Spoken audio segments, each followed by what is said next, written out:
הייתי ילד חלש שגדל בין שיחי הבשבש.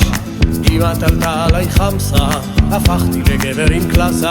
הפסקתי מיד עם החסה, עברתי לכפתה עם חמסה, ואם לא היה לי מספיק הורדתי צלחת עם בריק. לפה לא מכניס גם עוד זית, לא דבלה לא דגלה, עוזב את הבית. אני צריך עוד קוקלה, כי אני זקוק לה. אני רוצה גם קהילה, איך אני מחכה לה. נוסע על טוסטוס, עלה מהקוסקוס, הוא מרגיש כמו פרייר, איך ויתרתי על המשייר. עזבתי את הבית ואת הילדות, מצאתי אישה, פתחתי חנות, ובין מחירה של גלי או בובה נשנשתי מנות קצובות של מרומה. מתי שהרגשתי אבוד, דפקתי חתיכה מהגבוד, ובכל מצב רוח ירוד בלעתי פרוסה של מקרוד, ובלי דבחיה או סלטה משוויה או ז'אז'ה מחשיה או קצת כמוניה. חזרתי הביתה, שם אמצע מושיע. אני צריך עוד קוקלה, כי אני זקוק לה. אני רוצה גם קהילה, איך אני מחכה לה.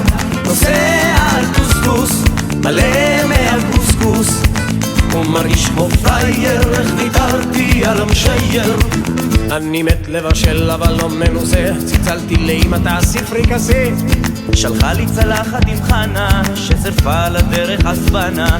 עשיתי ריצה להוריד מהנפח, פתחתי דרכי נשימה עם קצת נפל. למרות הקשיים התעקש עד שהרחתי מקרונה בקנקש. ואמא אמרה תראה איך הזעת, תיקח לגימה מבקבוק של רוזתה. אני צריך עוד קוקלה, כי אני זקוק לה.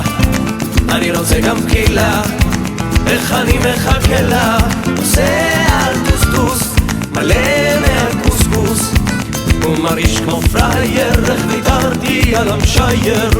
אני צריך עוד קוקלה, כי אני זקוק לה. אני רוצה גם קהילה, איך אני מחכה לה.